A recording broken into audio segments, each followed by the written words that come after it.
start. Praise the Lord! Ang tayo nga maturog ka kapsa, tatay spaghetti magandang at dati taga-sipot, no dati tuklog, hanggang nakabilang yes tayo,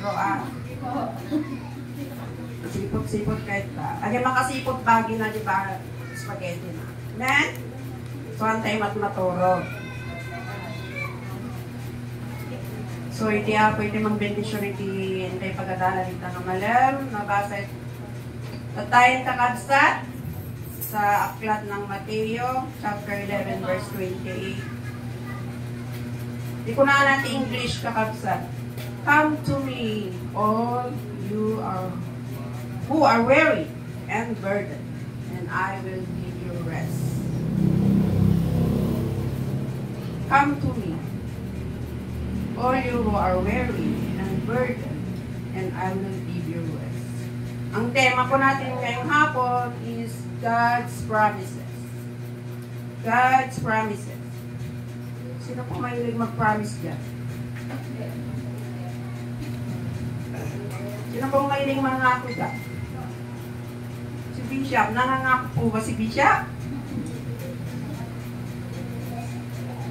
Minsan po magaling po tayong mag-promise. Ano po?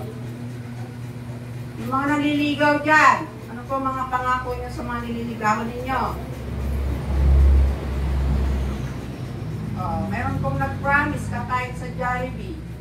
Pero sa McDo naman po dinala.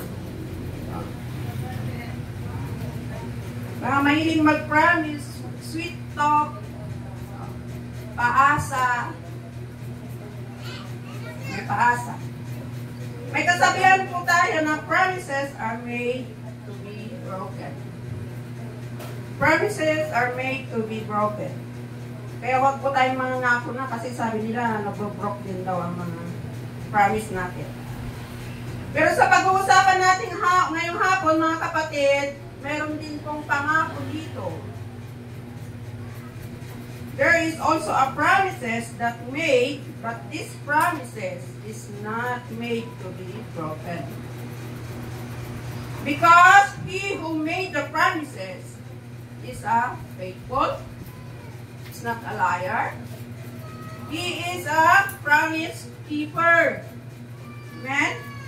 Ito po ang ating Panginoon. Ang nag-promise dito.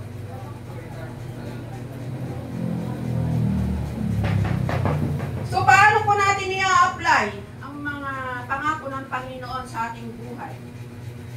Ang sabi niya dito, lumapit kayo sa akin. Kayong lahat na nahihirapan.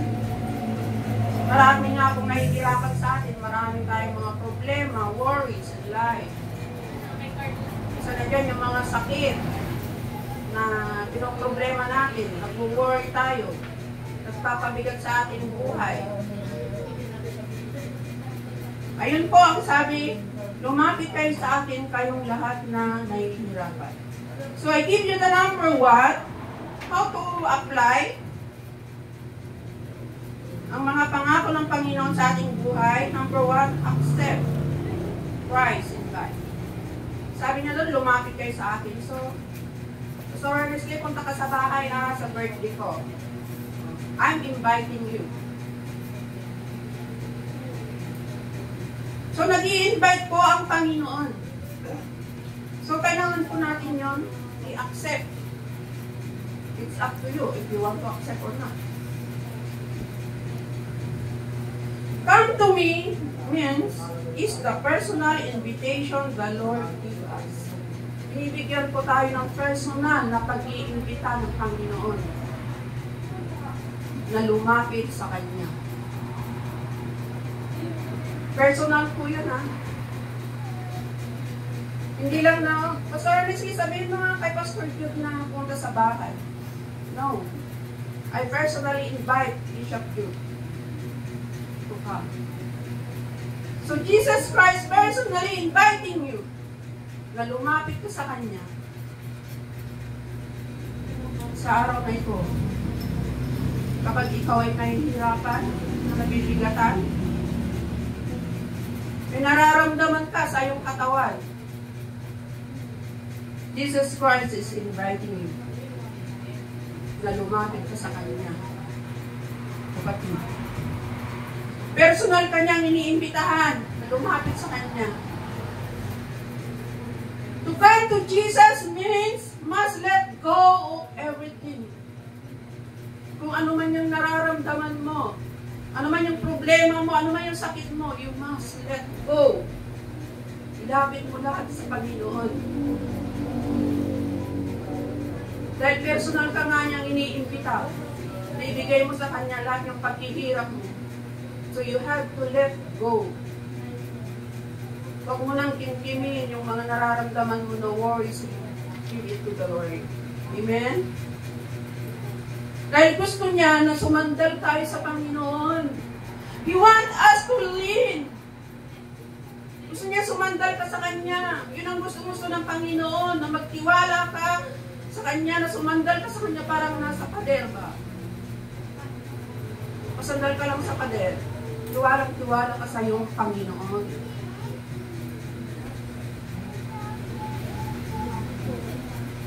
If you accept Jesus' invitation, you will learn more about Him. Pag tinanggap po natin ang Panginoon sa buhay natin, makikilala po natin sino po yung tinanggap natin sa buhay natin. You will know who He is in your life. Pero kailangan mo nang tanggapin siya, mga kapatid. Kasi mayroon din pong nagpupunta sa church na hindi pa po tinatanggap ang Panginoon. Believe it or not. Meron pong sumasamba sa church, pero hindi pa po niya tinatanggap ang Panginoong Jesucristo bilang personal na tagapagligtas. Hanggang doon pa lang po siya, nagsasamba, pupunta sa linggo, pero wala pa po siyang personal relationship sa ating Panginoon.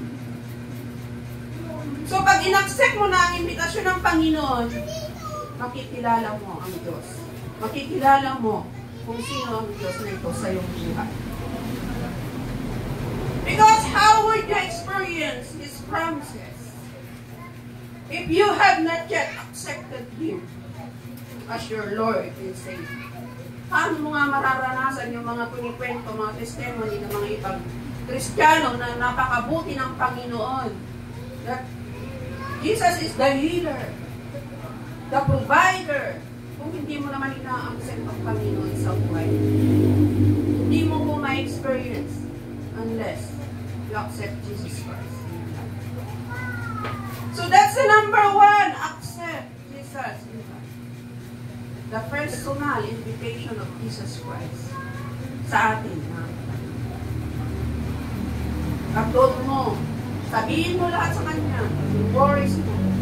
Pag in-accept mo na, pwede ka nang sabi sa Kanya lahat-lahat ng problema mo. Amen? Number 2, sabi niya doon, lahat na nahihirapan at nabibigat ang lubha sa inyong pasanin, pwede mo na pong ibigay kung nabibigatan ka. Number 2, learn to cast off completely.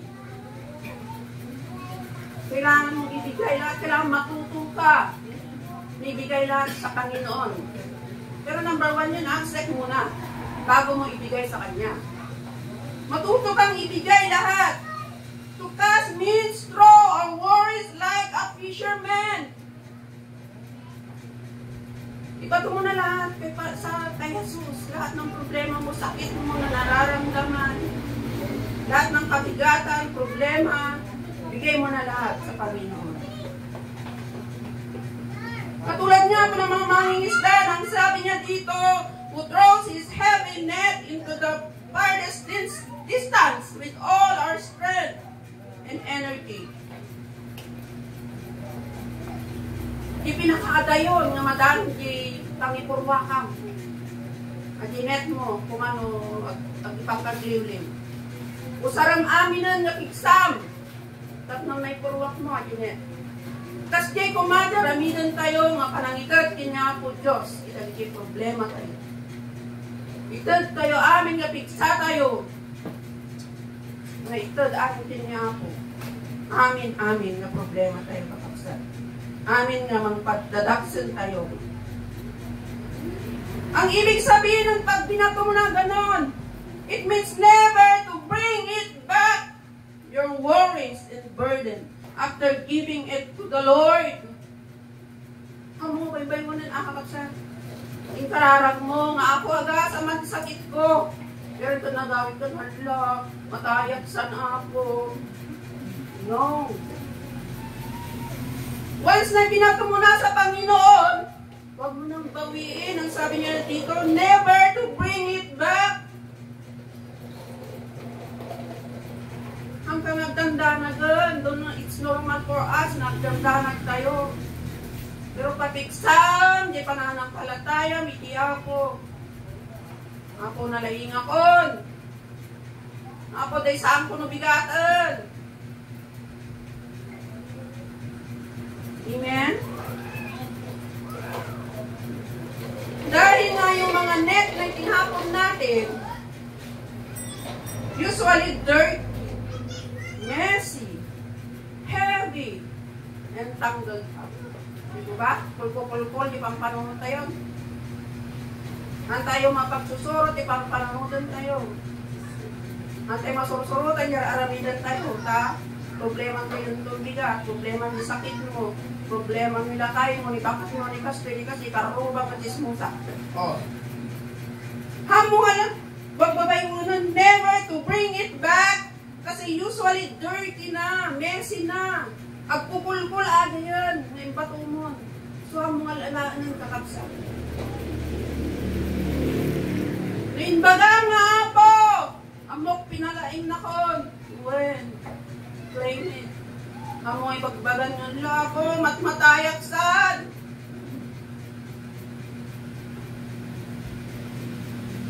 Learn to pass off completely. Full blast yun na pagtitiwala mo, pagtatapon mo ng mga nararamdaman mo, mga problema mo. Amen? Ano pa ang pangako ng Panginoon? At kayo'y bibigyan ko ng kapahingahan. Nakakasarap, mga kapatid.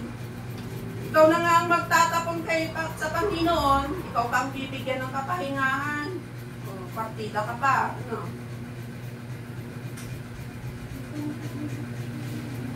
Number 3, rest in His promises and deliverance. And I will give you rest is the promise no one else fulfilled but Jesus Christ. Amen. Kasi ang mga tao pag nangako, napapako. Amen. Pero ang Panginoong Jesus, ang pangako niya na I will give you rest. Kung ikaw ay nagtiwala, in-accept mo siya. Binigay mo lahat sa Kanya. Ang iyong worries, ang iyong burden. Sabi niya doon, I will give you rest. Ang pangako na hindi napapako ay manggagaling lamang sa ating Panginoong Jesucristo. Hallelujah.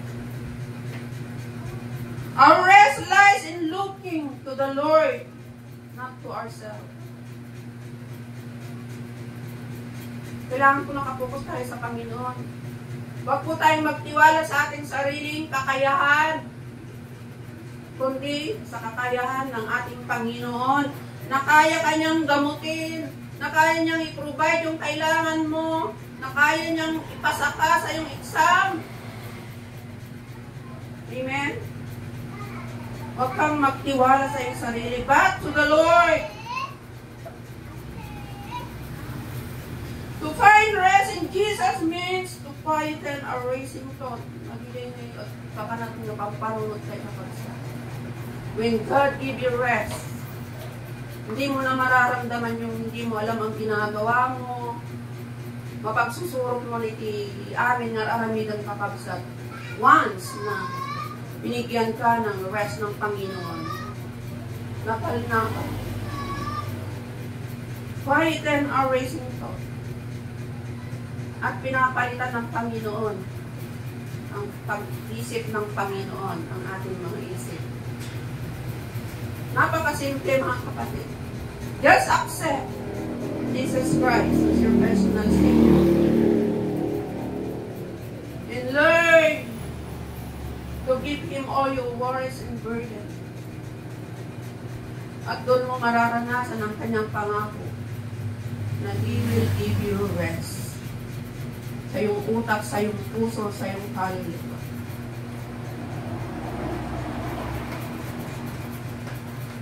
Dahil ang rest ko ay nanggagaling po sa presence ng ating Panginoon. Amen? Rest comes from God's presence and not from life's pleasure. Hindi po nanggagaling dito sa mundo. Kahit mayaman ka, may pera ka, may kotse ka, malaking bahay. Hindi mo rin po makakamtan yung rest na bibigay ng Panginoon. Only in the presence of the Lord ang rest na ito.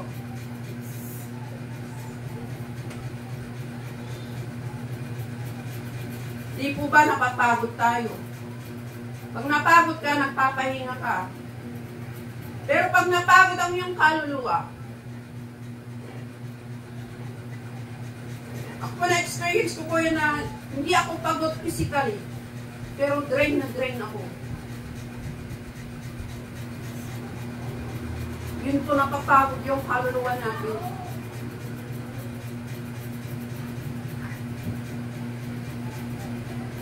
But if you abide in Jesus Christ, makakamtan mo yung kapahingahan na yung kaluluwa. Not only temporary, not only in a moment, na rest ang bibigay ng Panginoon sa iyo. Because yung kapahingahan, yung rest na sinasabi ng Panginoon is a relationship. Yung relasyon mo sa Panginoon. Kung may relasyon ka sa Panginoon, magkakaroon ka ng rest na ito.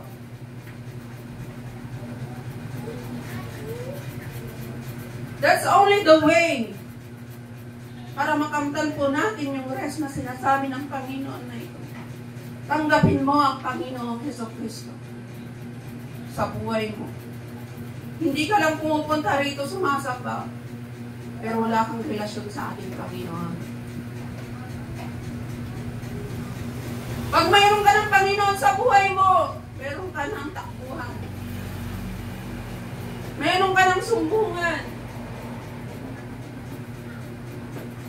At doon mo ma-experience yung pangako ng Diyos na rest sa buhay natin. Rest is not a moment, it's a relationship. It deepens as we abide in Christ. Habang nakikipaglakad po tayo, makipagpagnatay din niya ako. Nagkakaroon po tayo ng rest, the relationship in Jesus Christ. So yun lang po, magkaroon ka ng relasyon sa Panginoon, then you can experience that rest in your soul. Sa ating mga kaluluwa, even physically, kung napapagod man po tayo, kung mayroon kang Panginoong Jesucristo, naginana ka lang basit, nabigsa ka manan. At kantanta ka lang ito basit, damdama, na-regain mo ang energy. Pero kung wala kang Panginoon, pag pagod na galit na galit ka pa. Amen? Makugtarang amin ka katipusa. Pero kung mayroon kang Panginoong Jesucristo, kahit na napapagod ka, we know how to replenish. Amen? Dahil may Panginoon tayo. Ang Diyos ang magre-replenish ng ating pagod. Meron pong mga dyan na pagod na pagod, pero wala naman pong accomplishment. Meron naman po dyan, pagod na pagod, pero marami siyang accomplishment. Kasi pag napagod, hindi naman sa hindi siya napapagod. Napapagod din po. Kaya lang kung may Jesus siya, na nagre-replenish ng kanyang energy, on the go. Amen? Lagi kang on the go. Pag may Jesus ka. Pero kung wala kang Jesus, kunting pagod mo lang, wala ka nang nagagawa, pagod na pagod ka pa. So, sayang yung pagod mo. Amen? So ito lang po ang maiiwan ko sa inyo dahil ang sabi niya sa Exodus 33 verse 14, my presence will go with you and I will give you rest. So kailangan talaga natin yung presensya ng Panginoon sa buhay natin. Amen? So mga kapatid, kung hindi po pa po natin tinatanggap ang Panginoon Yesu Cristo sa buhay natin, para may takbuhan tayo, may tangguhan tayo mga kapatid. Maybe this time is the right time for you to accept Jesus Christ.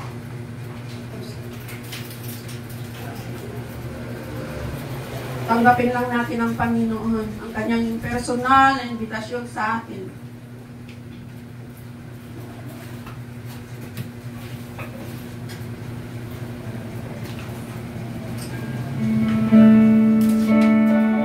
Then you will experience the promise and deliverance in your life. God promise, I will give you rest. Oh, hallelujah.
Here I am to worship.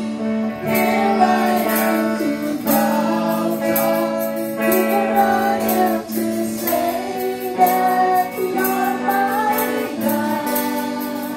You're altogether lovely, altogether worthy, altogether wonderful to me.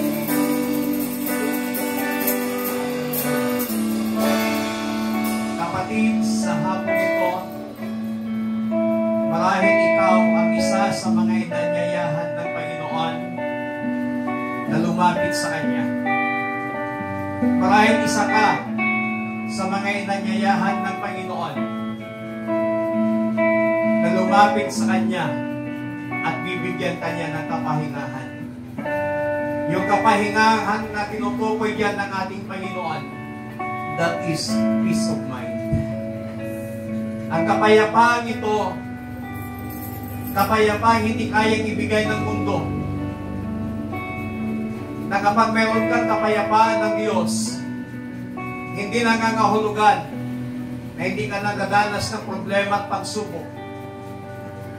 But ang ibig lamang kong sabihin, kapag mayroon kang kapayapaan ng Panginoon, even though na ikaw ay dadanas ng problema at pagsubok sa iyong buhay, hindi ka matitinag, hindi ka matatakot, kasi alam mong kasama mo ang Panginoon. This promise of God, it doesn't mean na hindi kanya dadaan sa iba't ibang aspeto ng buhay. But ipinapakita lamang dito ng Panginoon na mas lalo kang magtiwala sa kanyang mga pangako. Kaya sa hapon kung ito, ano man ang pinagdadaanan mo, ikaw ay personal na inanyayahan ng Panginoon. Ang sabi ng Panginoon sa kanyang masalita, lumapit kayo sa akin, kayong mga nabibigatan at nangagpapagal. Kung ikaw ay nabibigatan sa pasaning dinadala mo, kung ikaw ay nangagpapagal na dahil sa matinding pagsubok na pinagdadaanan mo, ang sabi ng Panginoon, lumapit kayo sa Kanya. At ang pangako ng Panginoon, kayo'y bibigyan ko ng kapahingahan. Hallelujah. Mula sa iyong kinatatayuan sa hapong ito, alam ng Panginoon ang pinagdadaanan ng bawat isa. Ang gusto lang ng Panginoon, tanggapin natin yung invitasyon niyang lumapit sa Kanya. Pero kung ayaw mong lumapit sa Kanya, ayaw mong isuko sa Kanya, ang mga daladala mong pasanin, ang mga daladala mong problema sa iyong buhay, hindi Kanya bibigyan ng kapahingahan. Hindi Kanya bibigyan ng peace of mind. Kapatid, sa hapon ito, bago sana tayo lalabas sa ating place of worship,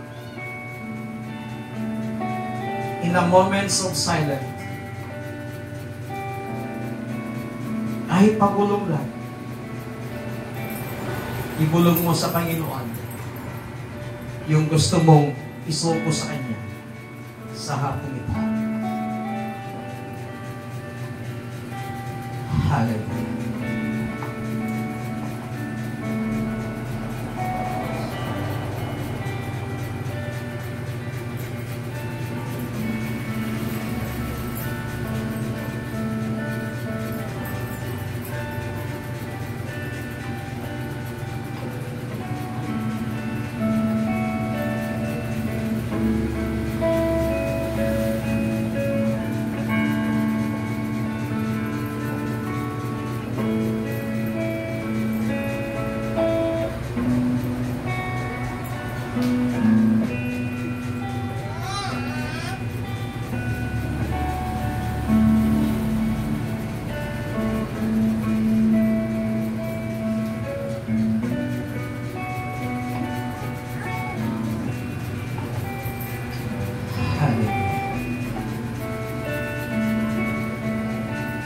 Panginoon, narinig mo ang ibinulong ng iyong mga anak.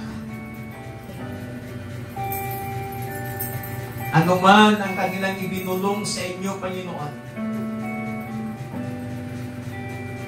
ibig sabihin sila po ay tumutugon sa imbitasyon mo sa kanila.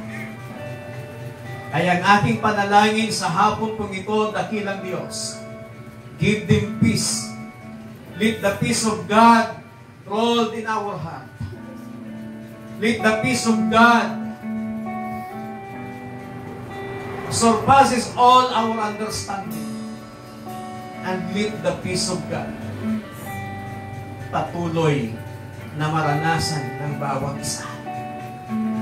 Panginoon, lalabas kami sa place of worship namin ito.